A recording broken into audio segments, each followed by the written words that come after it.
Halo guys, kembali lagi di channel Zamroni, channel yang membahas tentang dunia tanaman hias. Nah, di video kali ini saya akan berbagi atau sharing tentang apa, yaitu ini dia 7 pupuk kimia terbaik untuk tanaman hias di rumah agar selalu subur. Nah, buat teman-teman nih yang di rumahnya mempunyai tanaman hias, juga tanaman-tanaman hortikultura seperti cabai, tomat, kangkung, dan lain sebagainya, ataupun tanaman-tanaman hias. Nah, buat teman-teman nih yang punyai tanaman-tanaman di rumah dengan berbagai jenis, entah itu tanaman hias, tanaman hortikultura, cabai, tomat, dan lain sebagainya, lalu ada tanaman sayur-sayuran. Nah, di video kali ini saya akan berbagi tips ya, yaitu seputar 7 jenis pupuk kimia yang paling bagus untuk pertumbuhan dari tanaman-tanaman tersebut agar selalu subur dan bisa tumbuh dengan cepat. Nah, ketujuh pupuk ini merupakan pupuk majemuk ya, yang bisa digunakan untuk tepatnya adalah tanaman hias daun. Misalkan nih Aglonema, Calathea, Alocasia, Peperomia, dan lain sebagainya, di mana tanaman-tanaman hias tersebut yang dipertunjukkan adalah keindahan daunnya. Nah, pupuk ini sangat cocok sekali untuk pertumbuhan tanaman-tanaman hias tersebut. Lalu bisa juga diaplikasikan untuk tanaman hias hortikultura, yaitu seperti cabai, tomat, terong, dan lain sebagainya, di mana posisi tanaman-tanaman tersebut ada di masa vegetatif atau sebelum pembungaan, yaitu agar menuju ke panennya itu hasilnya sangat melimpah. Maka diperlukan adanya pertumbuhan akar, batang, daun yang sehat. Nah, kalau sudah di masa pertumbuhan vegetatifnya itu bagus, maka otomatis hasil panennya juga akan bagus, guys. Nah, ini dia rekomendasi ketujuh pupuk tersebut. Check it out. Nah, di urutan pertama buat tanaman hias daun ya, dan juga tanaman hortikultura dewasa, tanaman berbuah sebelum berbunga, yaitu ada di pupuk growmore ya. Pupuk growmore yang biasa dipakai adalah pupuk growmore dari jenis 20-20-20, di mana komposisi pupuk majemuk dari NPK itu seimbang ya, di angka 20% semuanya. Keunggulan dari pupuk growmore ini yaitu bisa disemprotkan dan juga bisa dikocor ya, atau bahkan bisa ditabur. Jadi multifungsi dan cara pemakaian pun sangat fleksibel. Oke, itu yang pertama. Dan yang kedua ada dari pupuk Gandasil-D. Nah, ini dia. Nah, ini adalah pupuk Gandasil punya saya. Pupuk Gandasil-D ini sangat bagus untuk pertumbuhan daun ya, sehingga daun-daunnya subur, berwarna hijau, dan cepat rimbun. Pupuk ini lebih spesialis ke penyemprotan ya. Nah, untuk dosisnya adalah, untuk air 1 liter, pupuk Gandasil-D-nya adalah setengah sendok makan. Disemprotkan bisa seminggu sekali untuk tanaman-tanaman hias di rumah, yaitu untuk tanaman hias daun dan juga tanaman-tanaman hortikultura, cabai, tomat, dan lain sebagainya sebelum masa pembungaan, dan juga tanaman buah ya sebelum masa berbunga. Nah, jadi gunakan pupuk Gandasil-D ini sebagai pupuk semprot dan bisa digabung dengan pupuk kocor yang lainnya ya. Oke?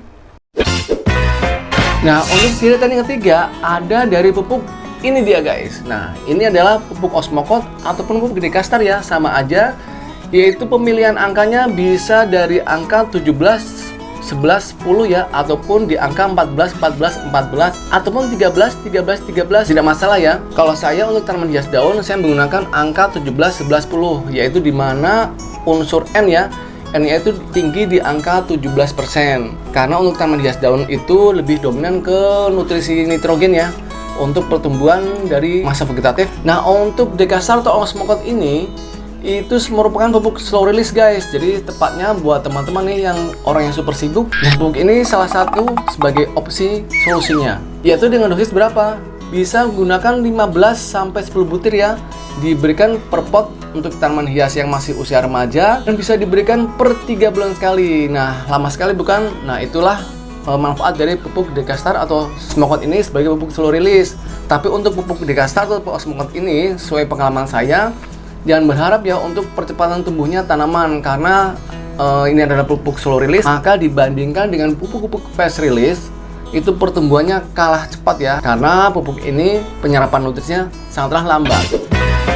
Di deretan berikutnya ada dari pupuk merah ya, pupuk merah SK Code Precise, yaitu di angka 19, 10, dan 13, yaitu untuk unsur nitrogennya tinggi ya, di angka 19%. Nah, keunikan dari pupuk merah ini yaitu sama ya, seperti halnya dengan pupuk Dekastar atau Osmocote, merupakan sama-sama pupuk slow release. Tapi untuk pupuk SK Code Precise ini itu ada kandungan tambahan, yaitu di nutrisi magnesium ya. Jadi lebih lengkap lagi dibandingkan dari Osmocote atau Dekastar. Penggunaan juga sama ya, yaitu untuk satu potnya bisa diberikan 10-15 butir, diberikan per 3 bulan sekali. Nah, lalu di deretan yang kelima ada dari pupuk Ponska. Pupuk Ponska ini merupakan pupuk NPK 15-15-15 ya, dimana biasanya pupuk tersebut merupakan pupuk subsidi, jadi harganya lebih murah, tapi nutrisinya di angka 15% ya. Ini merupakan pupuk majemuk, yaitu untuk nitrogen, fosfor, dan kaliumnya sama rata ya, jadi sangat cocok untuk pertumbuhan tanaman-tanaman apapun di masa usia remaja sampai dewasa. Nah, para petani biasanya memilih pupuk ini karena merupakan pupuk subsidi ya. Pupuk Ponska ini bisa digabung dengan misalkan dengan KCL, TSP, yaitu di masa pembungaan, jadi bisa dimix ya. Lalu yang keenam ada dari pupuk yang tak kalah hebatnya, yaitu yang sering saya pakai juga, yaitu ini dia, KNO 3 merah. Ini adalah pupuk dari Pak Tani ya, CPN. Keunggulan dari pupuk KNO 3 merah ini yaitu kandungan nitrogennya ya, berbentuk nitrat, jadi lebih mudah diserap oleh tanaman. Kalau disiram hari ini, besokannya itu akan kelihatan subur sekali guys. Beda pokoknya, akan kelihatan segar, akan kelihatan kokoh ya, daun-daunnya tegak tanamannya, karena penyerapan nutrisi yaitu nitrogen nitratnya itu sangat cepat ya diserap oleh tanaman. Jadi itulah keunggulan dari pupuk KNO 3 merah. Nah, untuk dosisnya air 5 liter, KNO 3 merahnya 1 sendok makan ya, dilarutkan lalu bisa disiramkan seminggu sekali. Saya jamin tanamannya akan subur. Nah, lalu yang terakhir adalah ini nih guys, pupuk NPK 16-16. Nah, inilah jawara dari semua pupuk makro ya, yang banyak dipakai oleh semua para petani ataupun para pencinta tanaman hias ataupun tanaman-tanaman yang lainnya. Tapi yaitu kandungan yang standar ini di angka 16% ini, itu hati-hati dalam pemberiannya. Biasanya kalau dosisnya lewat sedikit aja, tanaman akan mudah gosong ya, karena pupuk NPK 16-16 ini cukup keras. Untuk mereknya sendiri banyak ya, dari Yaramila, ada dari Merauke, Pak Tani, dan lain sebagainya. Silakan teman-teman terserah mau memilih dari merek yang mana. Dosis yang aman buat tanaman-tanaman hias yaitu untuk air 5 liter, pupuk NPK-nya adalah 1 sendok makan, dilautkan, bisa disiramkan seminggu sekali atau 2 minggu sekali. Apabila tanamannya masih remaja, bisa disiram 2 minggu sekali. Tapi kalau tanamannya sudah dewasa, bisa disiramkan seminggu sekali ya guys. Tapi menurut pengalaman saya, buat teman-teman yang ekstra penanganannya ya, mudah stres seperti Calathea, saya rekomendasikan dari pupuk KNO 3 merah ya, itu lebih aman untuk tanaman-tanaman yang agak rewel ya.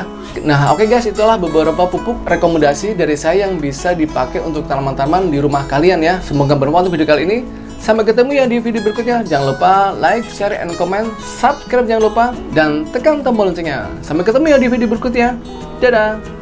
Kalau mau subscribe channel saya, tekan tombol sebelah kanan saya. Dan kalau mau lihat video-video saya yang lain, ada di sebelah kiri saya. Tonton ya, jangan lupa guys.